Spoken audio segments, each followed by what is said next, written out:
They say appearances can be deceptive. Everybody sees the success, the polish, and the poise, but they rarely see beyond the surface. This is a space where we will discuss the realities of being human, from the heights of my professional success to the depths of my own personal trauma. I'm joined each week by my mate Stuart Bailey. Hello. Say hi, Stu. Hi, Stu. As we chew the fat and break down some difficult topics around heartbreak, trauma, and life. I'm Frances Hallworth, and this is Being Imperfectly Frances. I forgot what I was saying. We haven't said anything for about 40 seconds. I know. So, yeah, I know, we've been far too quiet. What's that on your lap? Well, first of all, welcome to Imperfectly Mummy. Imperfectly Frances. This is Rosie, everybody. Hi. There is a Teddy, but Teddy is sadly on the floor because he's slightly too big to sit on our laps. But yeah, this is my love child. So today, what we're talking about, Stu? Talk about your divorce, haven't we? There you go. Let's throw you under the bus there. Should we talk about the dogs instead? No. Well, to be fair, if it wasn't for the dogs, I probably wouldn't have survived the divorce. So yeah. Right, there's a story in itself, isn't there? So yeah. Let's build on that. All right, okay. I know this is uncomfortable for you, so I appreciate you doing this, but my least favourite topic. Okay, we got to break a few comfort zones, and you know, if you want to stop at any point, just put your hand up. All right. Is there a straw to go over this? Rosie, sit down, darling. Come on, let's go. Have a cuddle. Have a cuddle. Get comfortable whilst Mummy talks about her trauma. Right. Excuse me.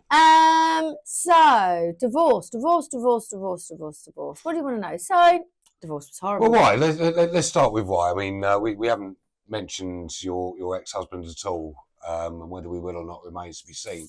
But let's start with why you got divorced, because it was work related, wasn't it? Well, essentially, that's what triggered it. I mean, I was deeply unhappy anyway, but why? Because the marriage just was one-sided. It wasn't two-sided. Yeah. And so basically, this billionaire client that I had. Yeah, can we talk about that? No. Oh, come on. We're going to talk about that in another episode. But promise. I promise. Can I get that in writing? Yeah. But I ended up cancelling the contract. I mean, I was very, very stressed, like dealing with a very public figure who was in prison and having a lot of publicity around it, and dealing with very nervous, scared employees and members of family as well was quite stressful. Yeah. And I kind of just reached the end of my tether, and I just decided that I wasn't going to do that anymore. So I just cancelled the contract and everything else, and I didn't discuss it with my husband. And then came back from Spain, from our house in Spain, and told him he was not happy. And then was like, right, well, what am I going to do? You know, COVID had hit. Right.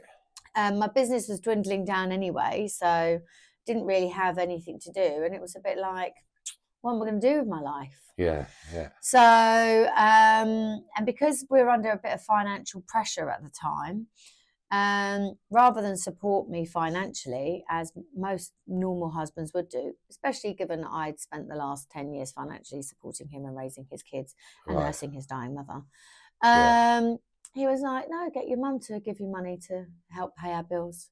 I'm not supporting you. Wow. And I kind of just woke up one day and I just thought, what is the point? Like, what is the point of being in this marriage if you're not even going to support me when I need you to? You're not happy. There's no, you know, for richer or for poorer. No. None of that came into play, did it? So. And I was devastated. I mean, I just thought, can't deal with this anymore. And I remember waking up. It was coming up to my birthday, and I remember the previous year lying in bed on my birthday, and he was always terrible around my birthday. He always forgot it, never did anything for it. Really? Oh, the stories I could tell you. Right, it's definitely another episode. All right, yeah, fair play. And we'll just say for now, it was a very unhappy marriage. Yeah, And this yeah. was kind of, was it like the final straw that broke the donkey's back? You know, Yeah, fuck you, so mate. it was You know, so it was a bit of I remember like the year previously waking up on my birthday thinking, if I feel like this in a year's time, I'd rather die. right. And a year later, I still felt the same, and nothing had changed except now I was financially vulnerable. Yeah. Didn't know how to extricate myself from the marriage, how to find somewhere else to live. My ex was very good at kind of spending the money, Right. and leaving me in a position where I was beholden to him, essentially. And I just was like, this is shit, Yeah. really shit. And I remember just waking up and just feeling like I just wanted to. The thought of spending another day there just made me want to die. And sorry to interrupt. How old were you at this point? What was your age at this sort of point? I was 42. 42. Okay. Yeah. So I'd also got Teddy in the December before. Right. And if it wasn't for Teddy and taking him out for walks, especially because COVID happened, I wasn't at home at all during COVID. I didn't want to be there. Yeah. I mean, literally, my husband would come to bed at 3 o'clock in the morning, and I'd get up at 6. Right. And I'd go and I'd take the dog out for a walk, and then I'd go and lie on the couch, and then I'd wait for Rachel to get up, and then we'd leave the house and we'd go for a walk all day. Yeah. To avoid being in the house. He wouldn't get out of bed until like 1, 2 o'clock in the afternoon anyway, because he'd drunk a bottle of vodka and 3 bottles of wine the night before. Right, right. And I'd come back around 6 o'clock, and then he would be up and just commandeering the house. So that I'd just go and sit up in the bedroom and watch telly, and that was my existence, and it was horrible. And because I'd done something without his approval, he didn't speak to me. So my punishment was the silent treatment for weeks. Right. Not just hours, for weeks. Okay. And one of his favourite sayings is, you know, now you'll know what to do. What was it he'd say? It was, now you know what happens when you displease me. Whoa! What an arsehole. Yeah, this is quite triggering. Sorry. Yeah. So anyway, so the dogs, if it wasn't for Teddy, I don't know if I'd have survived it, to be honest, because it was just awful. It was so what really did Teddy awful. do for you? Just somebody there? It was the emotional support, got me out of the house as well. Yeah, it gave me the affection that I needed, because I wasn't getting it anywhere else in my life. And, you know, it gave me the impetus to go, no, fuck this. My life is better than this. This is not who I am. I was not this person before him. I'm taking my dog and I'm fucking off. Exactly. And my niece. I took my niece as well. Right. So we actually went for a bike ride around this private estate where I ended up moving to. And on this bike ride, I'd already secured my new apartment. I hadn't told him at this point. Right. I'd secured my new apartment, paid my rent. I'd set up a new property business, secured my first property deal. Go. And I'd got some investment pulled in as well from it.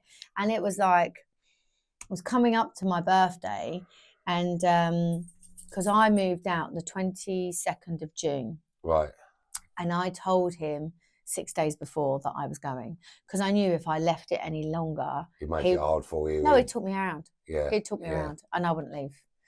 And everybody who knew me knew that that's what would happen. Like the coercive control, the level of coercive control that he had over me at that point in my life was, it was restrictive and consuming. So so we went for this bike ride, and he was like, "We're going to grow old here," and I was like, "Well, I fucking am."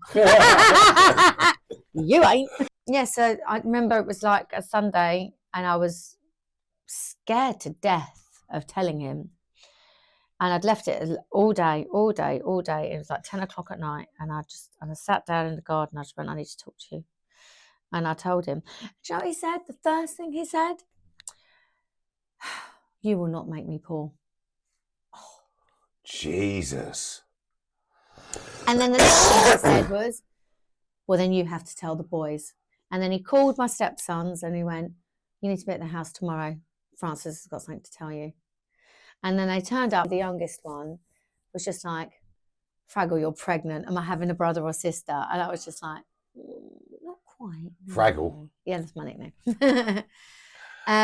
Oh, Imperfectly Fraggle would have been so much more fun, wouldn't it? Would have Jesus, been. missed a trick Yeah, there. sorry. So that was it really. So leaving was probably one of the hardest things I've ever had to do in my life, because I still loved my husband Yeah. for all of his personality flaws. He loved you more. Hmm? You loved you more. I learned to. Yeah. I didn't yeah. at that stage. I didn't. I was too scared of what I would do to myself if I stayed. Right. Yeah. And I completely lost sight of who I was completely. And anybody like the friends, like you kind of knew me a little bit when I moved to Southampton, and I was damaged there. And that was 3 years after I'd left him, but I was still going through the divorce. I was still being tormented by him. Just touching on that, I never would have known. Do you know what I mean? No, I mean, I met you. We were sitting in a bar having a good old laugh, and that's all we did was sit in bars and have a good old gig. Do you know what I mean? Yeah, I know. Yeah, and all intents and purposes, you're a bloody good drinking partner. Ooh. I didn't know you'd been through all trauma. All I saw was a successful woman, just moved to the area, recently got divorced. Good old laugh. We have a good old knees up when we were out and about, and I didn't notice. I mean, as we got to know each other a little bit better, then you drip fed me a bit of information about it, but. It's only now I'm knowing the real story doing this podcast. So. Well, and to be fair, so like my friends say the same, because even when I went through counselling, and I didn't tell my friends some of the stuff that I'd been through as a child and some of the stuff that I went through with. And my mate messaged me. She was really upset because she said, we've been friends for nearly 30 years. And she went, I didn't know any of this. I'm like, because it doesn't define who I am, right? It's not what I lead with. Oh, hi, I'm a trauma victim. How are you? Yeah, right. Yeah. You know, I'm not. I am a successful, independent, strong, determined woman who will never allow a man to gaslight, manipulate, or control her life ever fucking again, or any other human being for that matter. Right, fair play. So, yeah. Better watch my step then, don't I? Mate, I will lynch you. Sorry. So you said you were never going to get, you'd never be manipulated, you'd never be gaslighted, but you did. Yeah. You did let it happen. Why? What happened there? It's quite sad, actually. Okay. And it took a lot of therapy for me to figure out why, because I couldn't understand why, because I'm such a strong person and always have been. And I couldn't identify how I'd allowed this person to completely dissemble my entire sense of self, my entire, core identity was just gone. I was not the same person that I was when I met him at 32. So how do you think it happened? Slowly and overnight. And because I loved him, I didn't see it. Everybody else around me saw it. Everybody. So no one in my life liked him. Give me an example of the kind of stuff that he did to make you feel like that. That your friends noticed that you didn't. Well, just like, always talking down to me, taking the credit for everything that I did, abusing the position of that we would have because of the business that I had and the contacts that I had and the people that I worked with, and constantly telling me that I wasn't good enough, or that I was, would fail without him, and that he was the one that made me as good as I was, and always telling me that I was bad at stuff, like criticizing if I cooked or if I was cleaning, or he'd hide my bank cards, and I'd ask where they were, and he'd tell me I'd forgotten them because I'd gone out and got pissed, and I'd order another one and it'd disappear, and I'd order another, same thing, and I found them all in his office, and it's like, what the fuck? So, and it took a change in law on coercive control, where an MP lobbied to implement the law on coercive control, so that actually, if you want to accuse somebody of a coercive control abuse, which is a recognised form of abuse now, you can. And she told her story in Parliament, and 3 of my friends saw it. One of my friends sent it to me, and she said, I've just seen this, and it's just made me think of you. Are you okay? Yeah. And so I read it. That's quite a recent law, isn't it? Yeah, it is. When did that come in? It's about 7 years ago, I think. Right, now, okay, 7 or 8 years ago. So it's basically saying if somebody's, suffering what Yeah, what you just described, so there's something like they can if do I about was it. going, so just let me just quickly finish on that then. So yeah, so they sent me this video. I remember watching it and I remember sobbing on the train, going, so this is what this is? Because at the time I thought, why are you so unhappy like this? Because it was normal to me. I had no concept that it was abuse, because all I'd ever known up to that point was abusive, toxic love. Yeah. So I didn't know how it felt to be unconditional. I still don't. Other than my dogs, I've never received unconditional love. Yeah. I remember my sister saying to me, darling, don't you deserve unconditional love? And I went, I don't know what you're talking about. And because every time anybody's loved me, it's been, I will love you, but I will love you if, not I love you regardless, right? And yet I love unconditionally, but I've never received it. And that breaks my heart. It really does. And so when that law came in and I suddenly was like, oh, so this isn't normal. This is abuse, toxic. This is abuse. It took me a really long time to even be able to say out loud that I was in an abusive relationship. I couldn't admit it to myself because I couldn't identify that I would be stupid enough to allow myself to end up in that situation. Yeah. Yeah, it was awful. Awful.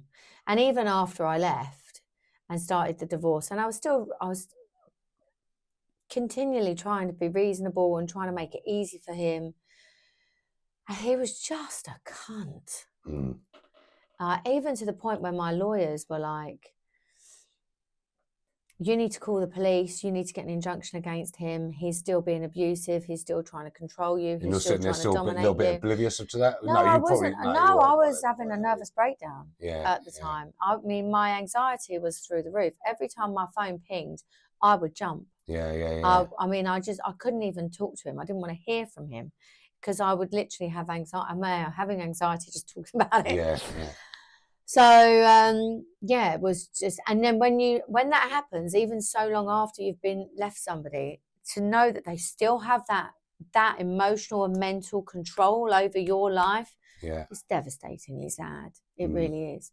And I only finalised my divorce in July, and he pushed me to the brink of bankruptcy to pay for the divorce because I completely ran out of money. I lost everything.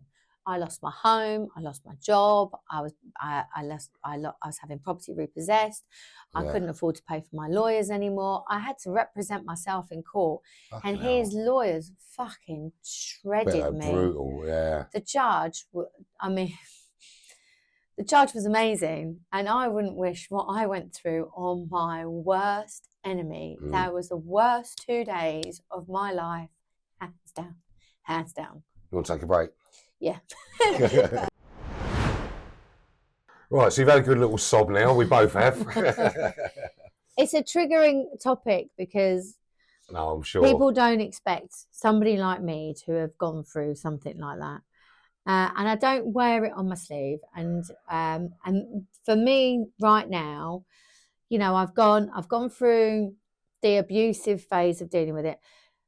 Getting the divorce done in July was it was like a landmark for me because it was that's 15 years of my life has been taken over by this man. And that divorce could have been done in a year, and it took 5 years. He was just dragging it out and trying to skin you out. And it took 5 years of hell and more abuse, and I'm still suffering the consequences of that. Hence, trauma dog, Super Ted. So this is Teddy that we mentioned earlier on. Super Ted has come to give Mummy a cuddle, but he really doesn't like it up here because my lap is too small. So let's put him down. Go on, down you go. Good boy. Don't break anything. So it's just coping with it because, as you know, Stu, coping with it was, a bit of excess. No idea what you mean. We didn't spend ridiculous amounts of time and money drinking ourselves stupid and sniffing a load of fucking garbage up our nose, did we? No, do you know what I mean? Not at all. And the thing is, but see, this is a funny thing. Sorry to interrupt here, but this is something I want to bring into the fold. When I met you, I mean, I've always, up until recently, I've always been a bit of a party head myself. I meet you and there's another party person and we just sit there both from South London. Both from South London, yeah. We're sitting there sniffing a load of cocaine up our noses, drinking far too excessively, sitting in your lounge talking bullshit till 5 o'clock in the morning. Fuck me. And then waking up the next day feeling like absolute and piece doing of it shit. again. And doing it all again. Yeah, I mean, this is what we did. Repeatedly. At the time, you know, I'm reasonably successful. You are very successful. I just figured we got two people here, got a few quid between us, and we're just blowing off a bit of steam. Do you know what I mean? Yeah. I had no idea about the trauma, but I think a lot of this is caused by trauma, and I'd like to know your take on that. So it becomes a crutch, doesn't it? It's a coping mechanism. Yeah. And when you're deeply unhappy, weirdly enough, one of my mates messaged me today. She did this exact thing last night. She's in a really unhappy space, went out, got on it, run me up in tears, hasn't gone to bed. And it's a coping mechanism because when you're in the shit, right? When you are drowning, right? And all you want is a life raft, but no one's got one. No one knows. Yeah, no one can give you one. So the easiest way to cope with it is oblivion. And the oblivion is in a glass and it's in a little bag. Yeah. Or it's in a little pill, right? And then you just get on with it. And we were doing that, and I was getting up and I was going to work. Yeah. Right? Yeah. You know, because although I have been successful, I've had to push the reset button and start again. Yeah. And figure out who is Frances now, right? Who is Frances 4.0 about to become 5.0? Yeah. Who is she? But until my divorce was done, I was never able to do this. Yeah. I would not have been able to do this a year ago. Not even 6 months ago. I was going to say, it's less than a year since your divorce has come through. Yeah, it's not even a year yet. Yeah. So and you're already bouncing back quite massively. Yeah, I'm trying to. I am trying to. And I'm trying to just recover myself, who I am, right? Yeah. And not allow, I mean, there is some residual damage, right? The chances of me trusting another human being to the point where I want to have a committed relationship again are slim. That's not just down to my ex-husband. That's just down to my life experience. Yeah. But at the same time, I don't need to be an asshole about it. I don't need to be damaged. I don't need to be cruel. I don't need to be a dick. I just need to be true to myself. And that's what I'm trying to do. And part of that is doing this podcast, right? What happened? I got sick. Why did I get sick? Because I had a hard life of trauma. Yeah. Who knew? We all know about the psychological effects of trauma. What about the mental effects? I had a trauma response day on Monday because I was so busy and because my body is trained to go into panic. My body is trained that when it's busy, it's in trauma. So when I was busy, even though I've got no trauma anymore, my body went into trauma mode. I had 2 days of anxiety, acute anxiety. Wow. And I'm sitting there going, fucking sort your shit out. It could be worse. You could have gone out and got 18 cans of lager and, half an ounce of cocaine. And you know what? I didn't do that. And actually, I put 6 months ago, I would have done that. Yeah, I would have absolutely have done that. And I would have sat at home on my own, probably with 3 bags. Yeah, right. And just done it until 3 6. for 1, mate. Yeah. 3 for 1. And gone through a bottle of Prosecco and sat there feeling miserable and then written in my journal. I mean, I've got some great journals from the last 5 years where I just sit there. Put them on the website? In the dark hours. No. Go on, let's put some of them on. I'm joking. No, some of that stuff is super private. Yeah, no, fair play. I've got to keep some stuff back, kids. No, we'll get it out of you, don't worry. But yeah, no, it's not a trauma response, but it's a coping mechanism. Yeah. But then it also becomes self-destructive, because when I never took drugs before I was 42. I know you told me this before, and I couldn't believe it because you are a fucking champion on the sniff, weren't you? I'm also a party animal, right? So I love to go clubbing. I can go clubbing and I can dance till 6 o'clock in the morning on water. Yeah. I don't need alcohol. If I drink, I can't dance because I go. Ooh. Well, I think it's a bit questionable whether you can without. Excuse me, I'm paying a shit ton of money to dance. You fucking need it.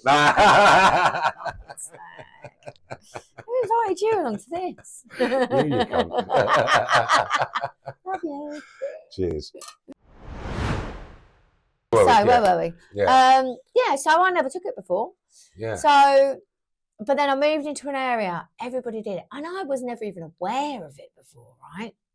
I mean, I would walk into a pub, I wouldn't know everybody in there was on the sniff or how to get a bag or anything like that. Nowadays, I'm like, here's a dealer, here's a dealer, here's a dealer, here's a dealer, he's on it, he's got a bag, yeah, go on in. Oh my God, the difference. 20 years of managing pubs, I can spot a drug, somebody who's even on it or anything like that from 50 yards. But if you're brand new to the scene, if you're brand new to the scene, you wouldn't have a clue, would you? No, I was very naive. I remember being in Porto Banús because, well, you know, I used to have a house in Estepona. Yeah. It's one of the great losses of my life. Anyway, I will replace it. And I said to my mate who was in the UK, I was like, how do I get gear then? How do I do that? He's like, well, just go into Port Banús and just go up to one of the looky men. I was like, I can't do that. It's like, how do you know what's in it? He's like, well, you don't, but you never do, darling. I was like, oh, yeah, right. Maybe I won't do that.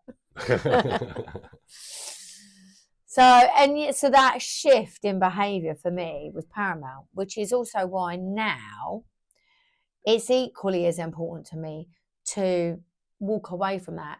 So yeah, do it in like proportion, everything in balance, right? Still go out, have fun, you know, like we did the other week. We went out, we had a party down at Southsea and all the rest of it, and that was great, right? It was a great night. All my mates got together. We had a famous DJ come back. We had a famous DJ come back tonight. We had a little after party.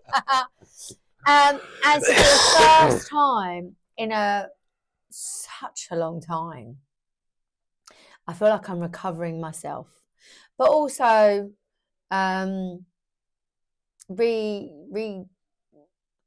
renewing myself, re-identifying myself. Does that make sense? Yeah, it does, yeah. You know, I don't want to be who I was before because who I was before allowed me to be taken advantage of. Now, there's certain things, there's decisions that I made. So this is the accountability thing, right? So yeah, that happened to me, but actually my choices allowed those things to happen as well. I mean, I could have chosen to walk away a lot earlier. I chose not to because of the impact that it would have on all of the other people that were in our lives at that time, who I was trying to protect and look after. So, you know, I sacrificed my own happiness because I thought I was doing the right thing for them. Turns out I wasn't, but that's not what I thought at the time. So I tolerated it. I sacrificed my career and I stopped developing, I stopped growing, and I just became okay because that's what I needed to be in order to get through. Because, you know, the long hours and that didn't fit the narrative of the life that I was now in, which I hated because it wasn't a life that I ever wanted, but it was the life that I had and I had to deal with that. Sometimes you just fall into these things, you've got to get yourselves out, haven't you? Yeah, you know, and as much as I can criticise my ex-husband, we had a lot of challenges in our marriages that weren't just down to him. It was a lot of outside influence, you know, like my mum being sick and her husband being sick and his mum dying and getting custody of my niece and all of that, you know, his kids, I love them to death, but Jesus Christ, I could have throttled them regularly, but we had them 50% of the time, you know. And I, you know, and I went from, you know, being, you know, leaving the house at 6, getting home at night, going out drinking, going out clubbing at the weekend, to suddenly going, well, darling, you can't go out because you've got, you know, the kids at home this weekend. And I was sitting there going, did I have to? No. Oh, but I signed up for that. Okay. Yeah, accountability. Yeah. So you said you were scared to leave because of the people that were dependent on you. Who were those people? So a lot of the people that were dependent, but not just dependent on me, but, well, you know, it's like, my stepkids, my mother-in-law, my mum, her husband, my niece who was living with us. The implications of that. Was that quite a house full there then? They weren't all living with us. Right, oh, okay, right. I mean, my stepmother was because she was dying of cancer, so we literally changed Your mother-in-law? So, yeah. Your mother-in-law, yeah. No, that's all right, don't worry. Well, it's an emotional episode for you, I know, don't worry. The mother-in-law, she was, I set up my dining room into a hospital ward because she had terminal cancer. So I literally was nursing for her every day, as well as trying to run my business and having a full-time job and looking after everybody else. Yeah. And I would, get up and do her medications and get her to the loo and get her cleaned before I would leave. And then my friend, who's got a severely disabled daughter, would take over from me after dropping her daughter at school to look after her in the morning, because her son was in bed comatose, not coping with the fact that his mother was dying in our dining room downstairs. Yeah. And oftentimes I'd get home at the end of the day and all she would do is complain about the fact that he hadn't given her meds, she hadn't had any food, and he'd been in bed all day. And I'm sitting there going, fucking hell. You had one job. And he'd be like, I emptied the dishwasher today. Well done. Well, what do you fucking do? Yeah, yeah. But in his defence, it'd be like, I've cooked dinner and I put the dishwasher on and I put washing on and I hung up the clothes. But now, okay, what about hoovering the house, changing the bed, cleaning the toilets, doing the garden, mowing the lawn, doing the shopping, putting the clothes away, ironing the clothes away? What about all those other things? What am I going around picking everybody up? Oh no, I still do all of that.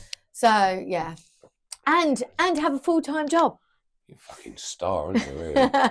I didn't feel like it. No, I didn't. Well, you did it because you had to. You had no fucking choice, did you? So when I say my trauma response on the beginning of the week was because I was busy, it's because that's how I operate, yeah, that's right? Yeah. So I'm so used to, even when my mum and her husband got very sick, he took a massive overdose, and I was working in London, but I was coming home from London, getting in my car, driving 45 minutes over to there to go and pick her up, to drive 45 minutes to the hospital so she could see her husband in hospital, take her home, drop her off, come back, and then do everything else that I needed to do. And that's how I've operated for 20 or 30 years. Fucking hell. And I'm like, it's not sustainable. So, no, it's not. No, just short. Yeah. And then, so I've always had this ability to cope. And it's almost like, somebody said this to me. Somebody turned around and said to me, I've got ADHD, undiagnosed ADHD, I hasten to add. But I don't believe I've had ADHD. I think it's developed out of trauma, because I've had to develop this ability to be all things to all people and cope and be at all places and not completely go melt down and collapse and just have everything in my head on the go all the time. And that's what I feel like ADHD is. And, because with now, I'm like, can someone give me a crisis, please? Because you're bored. I'm bored. Hence we're doing this podcast, right? Well, that whole response is a trauma response, right? Well, yeah, looking for a crisis to keep busy.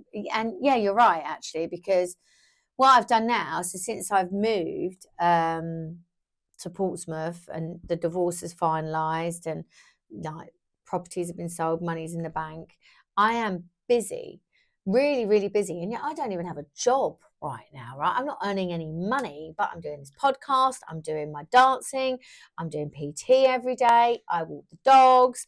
And I sit. You feel a bit better though, right? I sit down, yeah, I do, but I sit down some days and I think, I really need to get some fucking money in. I've got bills to pay. Who's going to buy this? Like and share this podcast, lots and lots and lots, please. All right, like and share. Sharing is caring. We need them all out. Well, Mummy wants to buy a new puppy. Oh. Thank you for listening to Imperfectly Frances. Hopefully you have enjoyed this episode. If so, please make sure that you subscribe to our channels and follow us on social media for more exciting behind the scenes and daily insights. I'm really glad that you are on this journey with me. I am Frances Hallworth and I will see you on the next episode.